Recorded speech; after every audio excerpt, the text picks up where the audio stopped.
Bonjour à tous et bienvenue dans cette nouvelle vidéo. Aujourd'hui, on va parler d'un thème qui me fascine depuis de nombreuses années, les enlèvements extraterrestres. Et pour en parler, je suis avec Sébastien qui a réalisé une série documentaire sur le sujet. Comment vas-tu, Sébastien ? Ça va super, merci en tout cas pour cet entretien, ça me fait plaisir. Tu es venu exprès ici en Suisse pour nous parler de ce que tu as fait. Tu as fait donc une série documentaire qui s'appelle Les Ailleurs. Ouais, c'est une série documentaire en 6 épisodes qui traite de la question assez incroyable des gens qui se disent enlevés par les extraterrestres. Ces 6 épisodes disponibles gratuitement sur YouTube, sur la chaîne YouTube Inexploré TV. Et donc tu as travaillé pendant de nombreuses années sur la thématique des abductions. C'est comme ça qu'on dit, hein ? Abduction, ouais, Abduction, c'est ça. ouais. Abduction, enlèvement, c'est traduit, c'est un anglicisme. C'est une thématique qui n'est pas facile à aborder parce que c'est vrai qu'on part un petit peu dans des récits, j'ai pas envie de dire fantastiques, mais un petit peu surréalistes pour beaucoup de personnes, dont moi, parce que ces gens quand même parlent de choses assez folles. Ouais, c'est vrai que c'est assez troublant. C'est intéressant parce qu'à chaque fois que j'en parle de cette série, autour de moi, les gens sont tout de suite catchés, quoi. Ils sont là, ils sont fascinés, évidemment, puis ça questionne un peu notre rapport au réel, à l'invisible, à la question de la vie ailleurs. Et c'est aussi pour ça que je les ai appelés Les Ailleurs. C'est ça qui m'a tout de suite intéressé, c'est qu'on est sur un sujet un peu brûlant, un peu choquant parfois, parce que ça va très loin. Donc j'ai voulu vraiment explorer tout ce phénomène qui est très très fascinant. J'ai rarement vu des documentaires qui traitent de ce sujet chez nous, hein, en Europe déjà, puis en francophonie encore moins. C'est un travail qui t'a pris beaucoup d'années, on en reparlera un peu plus tard. Et donc, ce sont des gens qui se disent enlevés par des extraterrestres. C'est ça paraît fou, mais il y a des gens en France, en tout cas, qui se disent, et partout dans le monde, mais en tout cas, je me suis intéressé à la France, qui se disent enlevés par des êtres venus d'ailleurs, donc extraterrestres. On va prendre le temps d'en parler, mais avant qu'on rentre dans le vif du sujet, peut-être présente-toi. Qui es-tu ? Qu'est-ce que tu fais ? Parce que c'est aussi intéressant, tu vois, de poser le personnage. Ouais, bien sûr. Moi, je suis photographe et réalisateur. Donc, j'ai toujours été dans l'image assez tôt dans ma vie. Et au fur et à mesure, je me suis intéressé à pas mal de sujets, notamment la question du mystère, en tout cas, de la frontière entre le réel, le visible, l'invisible. Ça m'a toujours fasciné. Et donc, j'ai participé à des documentaires et j'ai aussi travaillé parallèlement sur des missions humanitaires, pas mal de reportages. Parce que j'ai une formation en documentaire, donc j'ai fait pas mal de reportages dans différents pays qui ont traité de problématiques au niveau du climat, de la guerre, des catastrophes naturelles. Donc voilà, moi je m'intéresse à l'humain et à l'humain profondément jusqu'aux frontières, on va dire, un peu du réel et du questionnement qu'on peut tous avoir par rapport à ça. Comment tu t'es lancé dans cette aventure, parce que c'est clairement une aventure de documentaire sur les enlèvements extraterrestres? La question de la vie ailleurs, elle a toujours été là. Les extraterrestres, j'ai toujours bien apprécié. Mais après, voilà, j'ai pas non plus nourri une fascination incroyable. Et au fur et à mesure, je me suis dit que, voilà, il y avait quand même quelque chose à faire parce que la question OVNI, je l'apprécie. J'ai déjà vu beaucoup de documentaires. Mais je me suis dit que par rapport au sujet, on s'intéressait souvent aux vaisseaux, aux extraterrestres, ok, mais finalement, très peu des personnes qui disent avoir été en contact avec eux. Je me suis dit, c'est quand même fascinant, parce que dans les documentaires classiques sur les ovnis, on s'intéresse vite aux objets, tout ça. Les gens qui les observent un petit peu, mais après on les balaye. Je me dis que c'est quand même incroyable. On est face, dans l'idée, à des personnes qui sont face à l'invisible, à l'extraordinaire, à la chose la plus dingue, et comme ça, ils sont balayés rapidement. Je me dis que c'est quand même dommage, il faut vraiment s'intéresser à eux. Et donc c'est pour ça que j'ai commencé à m'intéresser en fait au sujet et notamment aux personnes qui disent avoir été en contact au plus près de ces extraterrestres. Oui, parce que les récits sont vraiment très impressionnants. Ma deuxième question, comment tu as trouvé ces gens? Comment tu as approché? Comment tu as réussi à rentrer dans l'intimité de ces personnes? Ça n'a pas été facile. Parce que c'est pas des personnes qu'on trouve comme ça sur des forums et on lance pas une annonce qui a été enlevée par les extraterrestres et puis là on nous répond. Donc ça n'a pas été facile, je me suis fait aider de plusieurs personnes et ça a été long. J'ai quand même casté une quinzaine de personnes. J'en ai finalement sélectionné 5 avec un filtre qui était une crédibilité. Malgré tout, je suis pas scientifique, je suis pas psy, je suis pas un enquêteur, on va dire, scientifique, donc je sais pas, tu vois. Mais le but, c'était d'avoir une crédibilité en tout cas. Et donc c'est pour ça que ça a pris du temps. Et j'ai voulu vraiment prendre ce temps parce que c'est important pour moi d'avoir on va dire, un discours et une logique collective. Dans cette série documentaire, il y a plusieurs personnes qui parlent. Donc il y a un équilibre collectif à maintenir. Donc ça, c'est très très important. Donc il fallait quand même que tout le monde soit à un niveau de crédibilité à peu près égal. Ça, c'était très important pour moi. Je te coupe, excuse, mais ça veut dire quoi, crédibilité? Ça veut dire prendre des gens de tout horizon? Comment tu... La crédibilité, c'est pas évident parce qu'elle est un peu à géométrie variable en fonction des gens. La première, c'est ma sensibilité. Et après, ce qui était important pour moi, c'était que les personnes avec qui j'allais collaborer n'avaient pas d'intérêt à participer au projet. C'est-à-dire pas de choses à vendre, des livres, des choses comme ça, des conférences. Ouais, ça, c'était important parce que dans ce monde-là, effectivement, il y a des personnes, et je dis pas, ils font leur business, il n'y a aucun souci là-dessus, mais moi, je voulais quand même qu'il y ait une sorte de transparence par rapport à ça. Donc ça, c'était important pour moi. Après, il fallait quand même que les personnes aient, on va dire, une vie, on va dire, active, à peu près classique, ça c'était important pour moi. Il y a des gens qui disent avoir vécu ce type de contact, mais qui sont dans des hôpitaux psychiatriques et tout ça, donc là c'était un peu plus compliqué quand même. Donc voilà, il fallait quand même une personne, on va dire, lambda, dans l'idée. Voilà, donc ça c'était un peu mes critères. Et après, c'est un peu la logique de la sensibilité, quoi. C'est-à-dire que je le sens pas. Il y a des personnes top que j'ai suivies, que j'ai commencé à suivre, mais ça n'a pas fonctionné. Ah d'accord. C'est des choix. Ça a été des choix. Et du coup, comment tu les as trouvés En fait, je les ai trouvés en passant par des personnes qui étaient un peu dans le milieu de l'ufologie, donc des ovnis et un peu plus. Et donc, il y avait comme ça des discussions. Donc, il me disait, ah bah lui, c'est peut-être un profil qui peut être intéressant et tout ça. Donc là, j'ai trouvé 2 personnes. Et après, je me suis rapproché de l'association Le Cerro, qui accompagne les gens dits enlevés par les extraterrestres en France. Donc, c'est assez dingue et précieux d'avoir ce type d'association en France. Et donc, ça a été un long travail d'approche avec eux parce qu'ils sont sollicités par beaucoup de médias. Pas forcément pour les bonnes intentions, parce que parfois, ils sont un peu moqués et tout ça. Donc, ils sont toujours très frileux à l'approche de médias.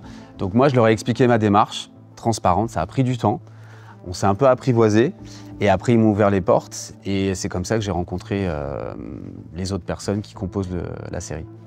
Ce qui est fou, c'est que tu as tout type de profil, tu le disais, il y a un policier, un astrophysicien, des gens un peu plus lambda, mais c'est assez fou. Je les énumère parce que c'est quand même des profils assez atypiques qu'on ne pourrait pas penser être victime de ce genre de phénomène. J'utilise aussi le mot victime parce qu'on sent dans la série que ces gens, ils en souffrent. Comme tu le disais, c'est pas des gens qui sont là pour faire du business ou du show. Comme souvent on voit aussi, par exemple aux États-Unis, il y a pas mal de gens qui jouent avec ça. Moi-même, j'en ai rencontré. Là, c'est vraiment des gens qui sont presque dans la souffrance. C'est un peu malgré eux et c'est dur en fait. C'est pas très drôle. Ouais, c'est effectivement quelque chose qui m'a frappé aussi tout de suite, parce qu'on peut avoir une fascination, waouh, on est en contact avec des extraterrestres, donc c'est assez dingue, et fascinant et génial. Et quand je me suis intéressé au sujet, et quand j'ai commencé un petit peu à échanger avec eux, je me suis vite rendu compte effectivement qu'il y avait un impact pas forcément positif dans leur vie par rapport à ce phénomène-là. Parce que souvent, on peut s'imaginer que on est en contact avec des êtres extraterrestres lumineux et que ça change nos vies, ça bouleverse et qu'on est rempli de lumière après. Bah, pas forcément. Et c'est ça qui m'a d'autant plus intéressé dans le sujet, c'est que c'est très contrasté. Tu as vraiment des expériences avec des êtres dits lumineux, mais aussi des êtres qui sont pas forcément bien intentionnés. Dans ce qu'ils décrivent, je mets toujours dans ce qu'ils décrivent. J'étais dans le lit et ça devait être un soir de pleine lune, je pense, parce que c'était vraiment très clair. Vers 2 h du matin, par là. J'ai entendu un boum.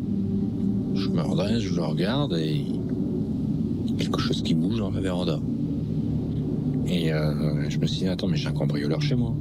J'arrive au niveau de la cuisine et je vois l'ombre. C'était vraiment grand. C'était quelque chose de grand et fin. Mais vraiment fin. Et limite, tu te demandais comment il faisait pour tenir debout avec des jambes aussi maigres. Quand on regarde la série documentaire, il y a quand même des témoignages qui sont tellement troublants, des gens qui voient les créatures ou des êtres venus d'ailleurs, qui les décrivent. Au début que tu as commencé ce documentaire, quand tu as entendu ces récits, tu t'es dit quoi? Waouh, c'est fascinant, ou tu te plonges dedans, ou tu dis j'ai peur, C'est quelle sensation quand on est à... Bah, c'est la fascination. Honnêtement, je trouvais ça tellement incroyable. En fait, ce qui m'intéresse vraiment dans le sujet, évidemment, il y a le côté extraterrestre, la vie ailleurs, mais ce qui m'a vraiment fasciné, c'est l'expérience du contact. Ça m'a vraiment fasciné. Je me suis dit, il faut vraiment aller loin là-dedans. Et le message qui est délivré. Ça, on pourra en reparler. Mais c'est vraiment l'expérience, c'est-à-dire quand ils sont au contact, on va dire, des extraterrestres, ils décrivent tous une réalité qui est autre. C'est-à-dire que souvent, l'environnement dans lequel ils sont, la chambre, parfois c'est en plein jour, tout change. C'est-à-dire que le son s'éteint, on n'entend plus rien. Il y a une relation très très particulière avec l'entité qu'ils décrivent. Et eux aussi changent complètement en fait leur moyen de communication. Il n'y a plus de dialogue. C'est par télépathie. Moi, quand on m'a dit télépathie, je me suis dit, c'est pas possible, comment ça la télépathie? Dis-moi ce que ça veut dire vraiment. On a du mal à s'imaginer ce que ça peut être la télépathie. Mais apparemment, c'est des projections comme ça mentales qui sont balancées à la personne humaine, on va dire, par l'alien. Et là, il y a des images claires qui apparaissent dans la tête. C'est des images tellement claires qui sont balancées dans la tête qu'il n'y a pas de doute. Et c'est là où là, j'ai été bluffé. On passe par plusieurs sentiments, de la fascination, de la stupeur et un petit peu de peur. Et surtout, moi, je les filme et je les suis. Et donc, je suis là aussi pour les accompagner, puis pour recueillir leurs témoignages. Mais ce que je vois beaucoup, c'est que je partage un petit peu leurs peurs et leurs craintes par mon accompagnement, on va dire. Et donc, moi, je suis dans une démarche très empathique. Donc, j'essaie de passer beaucoup de temps avec eux pour être dans leur intimité. Et donc, au bout d'un moment, ils sont terrorisés, même si je ne vis pas du tout ce genre de phénomène-là, je partage vraiment leurs craintes. Et parfois, je passais tellement de temps avec eux que vraiment, j'ai pu mesurer à quel point il y avait un impact dans leur vie. Mais vraiment. Aucun de tes protagonistes ne se connaît. Enfin, je veux dire, c'est pas des gens qui sont liés, c'est pas une famille. Enfin, je veux dire, souvent, ils sont aux quatre coins de la France ou Alors, ils sont aux quatre coins de la France. Pour moi, c'était important en fait d'avoir une diversité de types de personnes et aussi des localités différentes. Ça, je trouvais ça intéressant. Et voilà. Après, leur seul lien pour certains, c'est l'association. Mais c'est une association qui, pour le coup, n'a pas d'antenne fixe. Ils se voient pas tout le temps. Donc, ils échangent. Mais il y a quand même des gens dans le documentaire qui ne se connaissent absolument pas. Et tous racontent à peu près des choses identiques. Absolument. Ce qui est complètement dingue, c'est qu'il y a vraiment beaucoup de choses en commun dans ce qu'ils vivent. Et parfois, une personne peut commencer une phrase et finalement, je passe à l'autre et elle la continue ou la termine. C'est ça qui est fou, c'est que le mode opératoire, en tout cas pour certaines entités extraterrestres, on pourra en parler, apparemment serait le même. Donc, il y a quand même des expériences communes pour toutes ces personnes. Il y en a certains même qui les voient. La plupart les voient. Ah oui? Ouais, la plupart les voient quand même. Même s'il y a au début de l'expérience, dans ce qu'ils décrivent, quelque chose d'un peu trouble, il y a quand même cette vision. On est allongé, on est dans la nuit, au milieu de la nuit, et là, on se réveille et on voit des êtres au pied du lit. Ça, il y a vraiment ça. Donc là, il y a une stupeur. Il y a une stupeur qui est décrite. Et après, il y a tout le processus qui se met en place. C'est vrai que ça va tellement loin, en fait, dans la séquence qui est vécue, que là, on n'est pas juste dans une paralysie du sommeil, on est dans notre lit. Beaucoup de gens vivent de la paralysie du sommeil, hein, et on a une hallucination, on voit un être et tout ça. Là, on parle vraiment de gens qui sont allongés dans leur lit, voient des entités, mais pas que. Après, elles sont transportées littéralement dans ce vaisseau extraterrestre, et là, allongées sur une table, dans une pièce lumineuse, et c'est ça qui me fascine à chaque fois, cette pièce lumineuse qui est décrite, qui est un blanc intense, mais pas aveuglant, qui t'entoure. Enfin, c'est toujours cette lumière blanche, elle est vraiment fascinante, et tous et toutes, en tout cas, la décrivent, cette lumière blanche. Et là, sur cette table, et ben là, les entités en question, parce qu'il y en a plusieurs d'entités qui n'ont pas forcément le même mode opératoire, mais en tout cas, pour ces entités-là, qui sont les petits gris, décrits souvent, avec les grands yeux noirs, et ben là, ils font des expérimentations sur les personnes. Donc tous sont enlevés d'une façon ou d'une autre, partent dans un vaisseau, et ces entités extraterrestres font des choses sur le patient ou sur l'enlevé. La plupart le décrivent parce que selon une classification, alors c'est pas évident, des contacts enlèvements extraterrestres, on va dire, enfin plutôt des contacts, il y a 70% des gens dits abductés, donc enlevés, qui le sont par ces entités dites gris, on appelle ça les petits gris, c'est un peu particulier, mais c'est des petits êtres avec des grands yeux en amande, qui font 1m10, 1m20, avec la peau grise, c'est pour ça qu'on les appelle les petits gris. Mais il peut être plus grand aussi, c'est vrai que voilà, ils ont la peau grise, les grands yeux, mais ils peuvent être de différentes tailles, enfin, en tout cas il y a les petits et les grands. C'est un peu particulier parce que là on rentre dans un bestiaire assez fou. Ouais, mais après ça me fait aussi très vite penser à ce qui se passe à Hollywood, parce que c'est le cliché qu'on a du petit gris en fait, hein, de l'extraterrestre. mais ce serait tiré de témoignages, en fait. C'est ça qui est... Bah, c'est pas la réalité qui s'est inspirée de la fiction, mais plutôt l'inverse, c'est la fiction qui s'est inspirée de la réalité, qui se serait inspirée de la réalité. Enfin, Spielberg l'a dit, par exemple, pour représenter les êtres aliens. Et voilà, parce que ce phénomène-là, apparemment, remonte à bien plus longtemps que notre époque. Je ne suis pas un expert non plus, mais il y a des centaines, voire des milliers de témoignages dans le monde qui sont tous à peu près troublants et qui décrivent la même chose. Hein. Il y a une étude aux États-Unis qui a été faite avec un psychiatre qui a étudié des cas comme ça, et ils se sont rendus compte que ces gens, c'était sûr scientifiquement, qu'ils ne mentaient pas. Ce qu'ils vivent est vrai. Maintenant, est-ce que c'est des cauchemars, est-ce que c'est de la paresse? Mais en tout cas, ils disent la vérité. Le psychiatre américain John Mack, qui a beaucoup étudié le phénomène, et lui, au début, il a étudié en disant « Ok, ils sont complètement tarés. Moi, je suis psychiatre. » Il a eu un prix Pulitzer, donc c'est pas n'importe qui.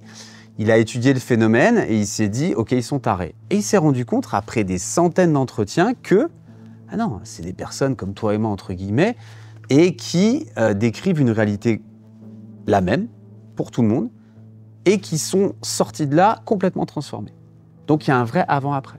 Choqués au plus profond de leur être, ce qu'ils disent s'appelle un choc ontologique, donc à la racine de l'être. Donc là, il s'est dit, ouais, il y a un truc qui se passe. Donc il ne sait pas, c'est ça que j'aime bien dans ce mec-là, c'est qu'il décrit, je ne sais pas quel phénomène c'est, mais en tout cas, il est réel. Ça ne veut pas dire qu'il est matériel, mais ça veut dire qu'il est réel parce que ces gens décrivent cette réalité-là qui les a complètement changés. Et ces gens-là ne sont pas tarés. Il a dédié sa vie à la fin, il n'a pas fait... En fait, ce qui s'est passé, c'est que ça a été un pan de sa... En fait, ça a changé complètement son approche du travail de la psychologie. Lui aussi, ça a été vraiment, on va dire, une explosion dans la conscience. Et il s'est rapproché un peu de la spiritualité et tout. Et c'est là qu'il s'est mis à dos une grosse partie de la communauté scientifique et psychiatrique. Et ils se sont dit, waouh, t'es complètement taré. Il a sorti son bouquin, là, Contact. Là, ça a été compliqué. Et comme il est mort renversé par une voiture, évidemment, ça a été récupéré par toute la... Bon, tu vois ce que c'est, tu as toute la... Ouais. La complot, communauté, etc. complot, machin. Mais alors que non. Alors que le mec, il est juste mort renversé par une voiture. Ouais. Nous, on n'est pas là pour alimenter ce genre de choses, mais c'est intéressant son travail. Mais par contre, on n'a aucune preuve. Pas de vidéo, pas de photo. Toi, t'as rien filmé, t'as rien vu aussi, c'est intéressant. Est-ce que t'as vu quelque chose d'étrange ou qui t'est arrivé quelque chose pendant le tournage? Bah, j'ai vu des petites choses dans le ciel, des trajectoires particulières, des clignotements qui n'étaient pas l'ISS, donc la station internationale. Donc des trucs un peu étranges, parce que j'ai fait pas mal de veillées ufologiques avec eux. Notamment, il y a un épisode qui est assez intéressant dans la série, d'une veillée ufologique où on reste comme ça le soir et c'est assez sympa. On regarde l'étoile en attendant, enfin eux en tout cas je les suis, et ils attendent un contact plus clair avec les dits aliens. Mais j'ai vu des choses un peu troublantes, mais pas de choses frappantes. J'ai pas vu d'aliens. Voilà, il y a des reptiliens, des grilles, mais tu te rends compte, la panique. Après, tu peux créer des souvenirs aussi, dans ta tête. C'est pareil, moi. Je me suis réveillée, j'étais paralysée. This is not exaggeration.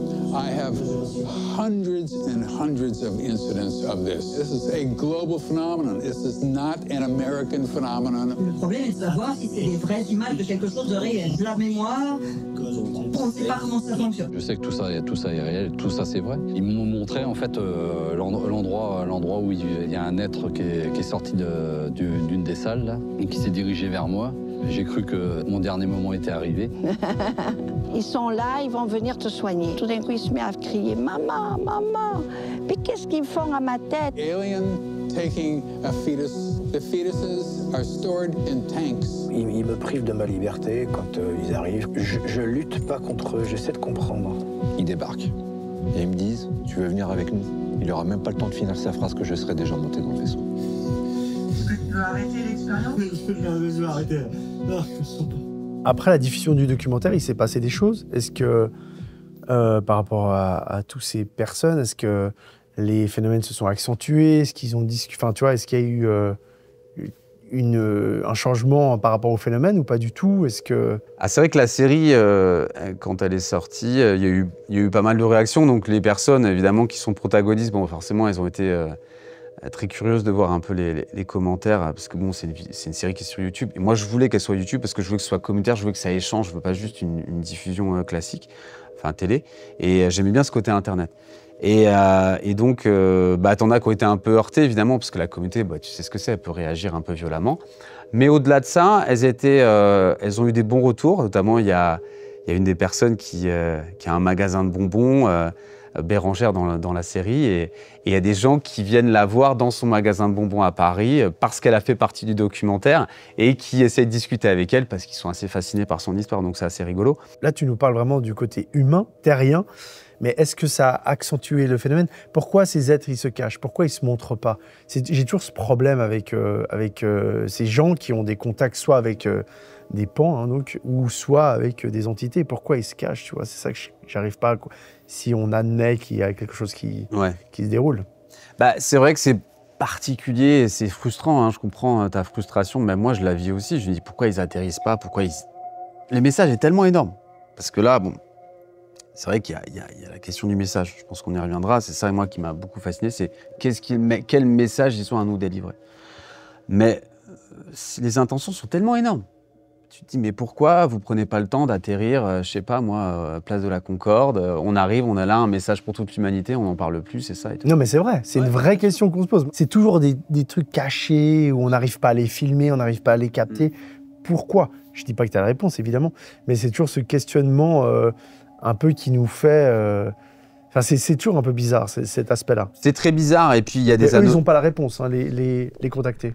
Oui et non, il y a une volonté de faire ça un peu en sous-marin, pour les aliens. C'est-à-dire que, pour certains... Alors là, on rentre dans les théories. On rentre dans la théorie, c'est-à-dire que vraiment, à chaque fois, moi, je prends le point de vue des personnes du documentaire, c'est pas forcément mon opinion. Mais dans tous les cas, ce qui est vachement intéressant, c'est que, selon eux, les aliens adoptent ce type de communication pour infuser petit à petit la population sur ces messages-là, sur une ouverture plus grande de la conscience vers le cosmos, vers la vie ailleurs et tout. Et ils passent par des gens lambda, plus que par des grands politiques, et voilà, parce qu'ils veulent apparemment que ça infuse, mais en bas de la société, et que ça remonte petit à petit. Donc ces gens, parce qu'on n'en aura pas parlé, il faut aller voir la série pour bien avoir tous les témoignages, mais ces gens partent dans des vaisseaux. Qu'est-ce qui se passe dans ces vaisseaux? Moi, je l'ai vu. Est-ce que tu peux nous raconter un peu qu'est-ce qui se passe? Ouais. Alors, ce qui se passe habituellement dans tout ce processus, on va dire, de contact et après enlèvement, donc souvent, on est réveillé la nuit dans ce qu'ils décrivent. Hein. On est réveillé la nuit par des entités et après, on se retrouve dans le vaisseau. Alors, c'est ça qui est le plus fou, c'est comment on peut se retrouver dans son lit et après dans le vaisseau. Bérangère, une des contactées dans le documentaire, décrit qu'elle, vraiment, elle a eu toute la séquence, c'est-à-dire qu'il y a eu son corps qui a lévité, qui a lévité comme ça, qui a passé les murs. Et ça, c'est complètement dingue. Elle se souvient de la sensation vraiment de son corps qui passe le mur, au niveau des particules. Enfin, c'est complètement incroyable.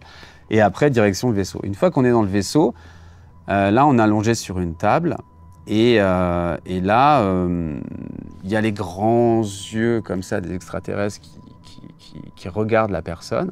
Donc c'est assez frappant parce qu'il se passe tellement de choses dans ce regard, dans cette relation avec l'entité, mais par les yeux. Apparemment, c'est pas que des yeux, ça serait littéralement des scanners qui liraient ce qu'on a dans notre tête et même plus loin dans notre conscience. Et les messages aussi sont passés, enfin évidemment par les yeux, par la télépathie. Donc c'est vraiment très frappant. Les yeux seraient vraiment des objectifs scanners de qui on est, quoi. Donc ça, c'est vraiment ce qui est souvent décrit. Et après, il y a un travail, on va dire, chirurgical de prélèvement parce qu'ils sont intéressés, ils seraient intéressés, sans trop en dire sur le sujet, parce qu'évidemment, il faut voir la série, mais ils seraient intéressés par notre humanité, par qui nous sommes, pour plein de choses, parce qu'ils auraient, selon eux, un problème de fertilité.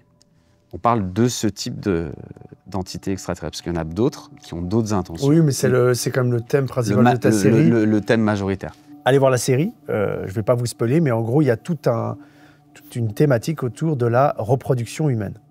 C'est ça, c'est qu'ils sont intéressés par notre système de reproduction. Eux, souffrant de fertilité, ils seraient intéressés en gros schématiquement par l'être humain parce qu'on serait plus fertile qu'eux. Eux se sont perdus dans ce qu'ils décrivent, les entités extraterrestres, dans leur message qui est délivré. Mais là, tu es en train de dire toute ta série, c'est bien. Non, je te dis pas tout. C'est intéressant. Ouais, je dis pas tout parce que c'est vrai que c'est important quand même d'avoir à peu près l'idée. Mais en gros, c'est une société qui souffre apparemment d'une technologie un peu plus. Et ils sont un peu perdus là-dedans, ils ont perdu la fertilité et donc ils veulent rebooster leur fertilité. On rappelle encore une fois que ce sont des témoignages de personnes qui vivent ce genre de choses. On n'est pas en train d'affirmer quelque chose scientifiquement. On discute sur des expériences que des gens ont vécues. Ok, mais c'est très troublant. Après ces temps de travail avec ce projet, déjà, comment aujourd'hui t'en sors psychologiquement? Est-ce que tu y penses? Est-ce que des fois tu travailles en sursaut? Est-ce qu'il y a des choses? Est-ce que ça t'a marqué, cette aventure ou... Ouais, ça m'a marqué parce que déjà, c'est une aventure humaine incroyable. De suivre des personnes comme ça pendant 7 ans, c'est assez fou. Moi, c'est avant tout l'aspect humain qui m'a vraiment fasciné. Et j'ai insisté un peu dessus parce que quand j'ai pas trop envie de m'intéresser à tout ça. Enfin, je m'y intéresse naturellement, mais ce que je veux dire, c'est que j'ai pas envie de donner trop d'importance à ce sujet parce que j'ai envie d'avoir des nuits tranquilles déjà. Et j'aime bien l'espace, mais sans forcément penser aux extraterrestres. J'aime bien l'espace parce que c'est un terrain de jeu incroyable pour l'imaginaire. Et cette série aussi, je l'ai conçue aussi comme ça, c'est-à-dire que j'ai vraiment voulu donner beaucoup de place à l'imaginaire pour le spectateur. C'est-à-dire que j'ai vraiment voulu, avec la musique, vraiment énormément travailler là-dessus pour qu'on puisse, nous, spectateurs, imaginer des choses plus que mettre un visage. J'ai pas voulu représenter l'alien, vraiment, ça c'était une vraie volonté. Tout est off pour que le spectateur puisse s'en faire une idée. Ouais, la musique est magnifique, les ambiances, vraiment, rien que pour ça, c'est vraiment un travail très chouette. Ouais, avec Julien Pérez, c'est vrai que la musique, il a fait un travail absolument incroyable. Et pour moi, c'était super important. C'est un peu le 6e personnage du documentaire. Et après, la volonté qui n'est pas de voix off, qui n'est pas de visage d'alien, pour qu'on soit uniquement dans leur tête. Je voulais vraiment inviter les spectateurs à plonger dans leur expérience, mais dans l'intimité la plus extrême, quoi. Franchement, c'est réussi, hein, parce que c'est ça. C'est clairement ça. Par contre, on reste uniquement dans un angle. On n'a pas l'avis d'un psychologue ou d'un scientifique qui pourrait peut-être apporter certaines explications. Ouais, c'est un choix. C'est un choix que j'assume complètement. Je voulais pas d'experts qui parlent ou d'avis extérieurs, même si c'est super bien dans certains documentaires. Mais là, je voulais vraiment offrir aux spectateurs une expérience de plongée totale dans leur vie. Et je voulais pas qu'ils en sortent vraiment avec un avis expert qui est légitime, hein, je dis pas, il en faut, ça c'est très bien. En tout cas, moi je voulais vraiment que le spectateur plonge dans cette expérience et cette plongée humaine dans une réalité aux frontières du réel. Et le but, c'était vraiment qu'on aille le plus loin possible avec eux. Et après, le documentaire, est-ce qu'il y a des scientifiques ou des gens qui t'ont contacté en disant « Mais attendez, moi j'ai une... » Est-ce que tu as eu ce genre de contact ou pas? Non, j'ai pas eu de contact par rapport à ça. J'ai pas eu de scientifiques qui m'ont donné leur avis. En tout cas, ce qui est vachement intéressant, c'est qu'il y a des personnes qui sont sceptiques et qui n'y croient pas du tout. Parce que le but du documentaire, c'est pas de prouver ou de contrer cette idée-là. Mais ils étaient touchés. Et moi, c'est ma plus grande victoire, c'est d'entendre des personnes qui sont très sceptiques à la vie, aux aliens et tout ça, à la vie ailleurs et aux aliens, mais qui sont touchés par les gens qui décrivent cette réalité-là. En France, on s'est posé la question, mais combien y a-t-il d'abductés? Je vous assure qu'aujourd'hui, on ne sait pas. Aux USA, sur les abductions, ces dernières années, on parle de millions de personnes qui auraient été abductées, donc enlevées. Et ça crée des cas de souffrance, non seulement de par déjà la rencontre, des fois, elle peut bien se passer, mais des fois, elle ne se passe pas toujours bien par rapport aux expériences qu'on nous fait, de prélèvement de peau, de tout un tas de choses, et qui, forcément, nous laissent un petit peu comme des animaux de laboratoire. Mais est-ce que c'est une vraie réalité? Ça peut être une réalité, mais pour le moment, on n'a pas exactement la vraie réponse. Donc notre démarche, ça commence déjà par se poser la question, qui sont-ils? Pourquoi? Dans cet extrait, c'est vachement intéressant, bravo d'ailleurs, parce que c'est un extrait qui est vachement pertinent, parce que c'est le moment où on voit aussi que le phénomène touche plein de gens, parce que c'est clairement dit, en tout cas dans ces réunions-là, et surtout la volonté pour ces associations, en tout cas de gens qui disent être en contact avec les extraterrestres, de se faire entendre, parce qu'ils sont seuls dans la société. Et on se rend compte que la parole, elle n'est pas entendue, qu'elle est rejetée, qu'elle est raillée, qu'elle est moquée, et il y a cette vraie volonté de dire « mais non, mais il se passe quelque chose, on n'est pas fous, on est là, et on ne sait pas ce qui se passe, humblement, on ne sait pas ce qui se passe, mais écoutez-nous un tout petit peu, on ne sait pas ce qui se passe, mais en tout cas, essayez de nous entendre un petit peu. » Et on voit bien à quel point c'est compliqué pour eux, dans leur vie, de vivre ça. Ils sont face à l'inconnu. Moi, je me pose une question, tu vois, il existe des systèmes de surveillance vidéo accessibles que moi-même j'utilise, où tu peux capturer pendant 24 heures, 48 heures de vidéos. Pourquoi ces gens ne se filment pas? Pourquoi... Enfin, après, c'est C'est une question un peu comme ça, mais tu vois, c'est... Bien sûr. Non, non, ils le font. Alors, en tout cas, certains disent l'avoir fait. D'accord. Mais à chaque fois, apparemment, la caméra se frise, ne marche plus, ou carrément, le capteur est grillé. Et notamment... Ça, tu l'as vu de tes propres yeux? Alors, je ne l'ai pas vu, c'est eux qui me le disent. Alors après, est-ce que c'est de bonne foi? J'en sais rien. Mais dans tous les cas, ils décrivent, quand ils ont voulu mettre en place ce système de caméra de surveillance la nuit, parce que c'est souvent la nuit que ça se passe. Parfois, ça tourne, et après, au milieu de la nuit, la caméra s'arrête, et apparemment, il y a eu un enlèvement. Mais bon, ça, on ne sait pas. C'est toujours pareil. En tout cas, il n'y a pas d'images qui ont été captées. Et c'est vrai que c'est frustrant, parce qu'on se dit... Attends, c'est pas possible, tu as des contacts qui sont récurrents, c'est dans ton lit, donc c'est ta chambre, c'est quand même pas compliqué de mettre une caméra de surveillance. Apparemment, ça ne marche jamais, donc voilà. Et il y a eu très peu de photos. Toutes les photos qui ont été communiquées, souvent, évidemment, c'est des fakes et tout ça, sur des visages aliens et tout ça. Mais apparemment, il y en a quelques-unes, quand on les montre aux contactés ou aux enlevés, ils sont assez troublés parce qu'elles sont assez ressemblantes.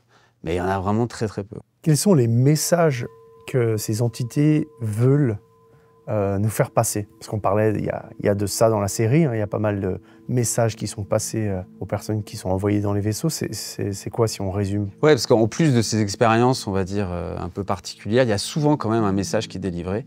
Et c'est là que moi, c'est ce qui m'intéressait vraiment le plus à la base, c'est un message, quel message et pourquoi. Et en gros, si on peut résumer un peu le type de message, il est souvent orienté autour de l'écologie. C'est pas des choses révolutionnaires, hein, mais en tout cas, pour le point de vue extraterrestre, c'est très très important. C'est la prise de conscience qu'on n'est pas apparemment sur une Terre exceptionnelle et que les autres terres présentes dans l'univers, en tout cas, ont moins de diversité que sur Terre. Après, il y a vraiment un gros warning sur de possibles conflits à venir, ça c'est clair, mondiaux, et vraiment cataclysmiques. T'as pas fini, mais ça résonne quand même comme des propos très terriens. Et ouais, mais c'est ça qui est intéressant dans le phénomène, c'est que parfois on va très loin, et parfois il y a un effet miroir, qui est le miroir de notre époque. Aujourd'hui, on est quoi? On est terrorisé par cette question de l'écologie, par les guerres qui nous entourent. On est terrorisé, ça dépend qui. Peut-être oui. Toi, moi. Je me pose plein de questions, j'aime beaucoup cette thématique, c'est fascinant, c'est intéressant, il y a des gens qui vivent des choses comme ça, mais s'ils sont si intelligents que ça, pourquoi ils vont pas prendre des gens stratégiques? Pourquoi d'ailleurs il n'y a pas quelqu'un du gouvernement qui a été enlevé? Ok les gars, il faut que je vous parle d'un truc, on va changer la stratégie parce que des êtres, tu vois... Pardon, je te pose, c'est du brainstorming en même temps. Non mais t'as raison, c'est important. Après la réalité c'est ça, c'est que là pour l'instant on ne sait pas quoi. On sait pas, il n'y a que des personnes qui sont des personnes on va dire lambda, avec tout le respect que j'ai pour eux. Et effectivement il y a des gens dans on va dire toute la sphère ovni qui disent qu'il y a des présidents qui ont été en contact proche avec des aliens et tout ça. Ouais, oui, alors d'accord, il y a quand même... Ouais, il y a des gens qui disent ça. Alors après, il n'y a aucune espèce de vérification de quoi que ce soit. Hein. Il n'y a pas de photos de paparazzi voyant un président, notamment Eisenhower, président américain dans les années 50, qui aurait eu un contact rapproché avec une délégation extraterrestre. Oui. Bon, ça, on n'en sait strictement rien. Mais ce qui est intéressant, c'est effectivement pourquoi, en tout cas, le message vient des gens d'en bas, on va dire. Ça, je ne sais pas. Je trouve ça chouette aussi que ça vienne d'eux, parce qu'au moins, on sait qu'ils n'ont rien à vendre derrière. C'est vrai. Et je t'ai coupé, pardon, donc il y avait plusieurs thématiques. Tu parlais d'écologie. D'écologie, de possibles conflits, on va dire, militaires sur Terre, en tout cas entre nous. Et après, il y a vraiment quelque chose qui revient très régulièrement, c'est le nucléaire. Le nucléaire, c'est vraiment la thématique qui ressort dans les messages. Le nucléaire civil et militaire, très, très, très dangereux pour eux. Mais tu sais que c'est intéressant parce qu'on en a déjà parlé sur cette chaîne, mais souvent, il y a des observations de pans ou d'ovnis au-dessus de centrales nucléaires ou de porte-avions nucléaires ou de choses qui utilisent le nucléaire. Le nucléaire revient vraiment très régulièrement, on ne sait pas trop pourquoi, mais en tout cas, c'est dans ce que disent les personnes qui ont reçu ce message-là, c'est vraiment systématique. Et pour finir, il y a cette idée quand même d'élargir un peu sa conscience. Ça, c'est important, sans parler de religion. C'est-à-dire que d'avoir une conscience un petit peu plus grande, reliée à quelque chose d'un peu plus grand aussi, et une prise de conscience, par exemple, sur les enfants. Ça, c'est important, c'est qu'ils insistaient beaucoup sur les enfants, qui sont, pour certains, maltraités dans le monde. Il y avait notamment un message qui disait qu'il n'y aura jamais de contact universel, extraterrestre, humain, officiel, tant qu'on ne prendra pas assez soin des enfants sur Terre. Je pense que que ça veut dire, mais bon, en tout cas, c'est ce qui a été dit. Mais ça, ce sont des messages que les abductés reçoivent. Ouais, c'est ça. Télépathiquement. Oui, enfin, d'une façon ou d'une autre, il y a une communication. Ouais, d'accord. Et ils reviennent et ils disent, voilà, ils m'ont dit ça hier soir. C'est ça. Ça, c'est fou. Mais ce qui est fou, tu vois, c'est qu'il y a une personne, la petite dame de Nice dans le documentaire, qui disait, c'est incroyable, je reçois des messages en mode, il faut que tu changes, il faut que tu ailles voir les gouvernants de ce monde pour les prévenir que le nucléaire, c'est dangereux, qu'il faut qu'on soit tous amis les uns avec les autres, qu'il n'y ait plus de frontières et tout ça. Mais dis, moi, je suis une petite dame qui vit dans ma petite localité comme ça, j'ai mes petits mots avec mon petit accent du Sud, comment tu veux que j'aille à Paris ou à l'ONU Et pourquoi il ne leur dit pas ça? C'est ça tout le paradoxe de la chose. Et c'est pour ça que tu peux remettre en question tout ce qui peut être dit. C'est que c'est vraiment, en soi, stratégiquement, du point de vue alien, c'est très bizarre. C'est-à-dire que les gars, si vous voulez vraiment changer les choses, allez voir les personnes concernées. C'est ce que je disais, ouais. Et ça, on sait pas. C'est tout le paradoxe de la chose. Et c'est pour ça que c'est un phénomène qui est fascinant, c'est très contrasté. Enfin, en tout cas, je remercie les personnes vraiment du documentaire qui m'ont accordé toute leur confiance, parce que c'est pas rien quand même de partager. Livrer. Ouais, c'est ça. Et ils sont livrés entièrement et complètement. Ils ont tout à perdre en plus dans notre monde. Absolument. C'est assez. Et puis en fait, ils décrivent vraiment, le propos est marginalisé. C'est-à-dire que quand ils en ont parlé autour d'eux, on se rend compte que socialement, c'est rejeté. Et donc, ils souffrent de ça. Dans la série documentaire, on sent qu'ils sont impactés par tout ça socialement, que la parole est compliquée à être entendue. Il y a une personne qui veut pas être reconnue et qui veut être sous couvert d'anonymat. On se rend compte que c'est compliqué dans notre société d'entendre ça. Mais en tout cas, les personnes, ils ont vraiment joué le jeu. On a passé un temps exceptionnel avec eux. Je les remercierai jamais assez de toute la confiance qu'ils m'ont accordée. Et c'est une expérience humaine incroyable. Je vous propose qu'on s'arrête là. Je te remercie infiniment, Sébastien, d'être venu. Si je t'ai invité, évidemment, c'est aussi pour te féliciter sur ton œuvre vidéaste. C'était vraiment très chouette à regarder. Je vous invite à aller voir la série, tout est dans la description. Je l'ai déjà dit, mais je le répète. Et puis, n'hésitez pas dans les commentaires à dire votre avis, évidemment, avec le respect, à réagir à tout ça. Et puis peut-être on se reverra dans un prochain projet. Je te remercie infiniment. Avec grand plaisir, merci.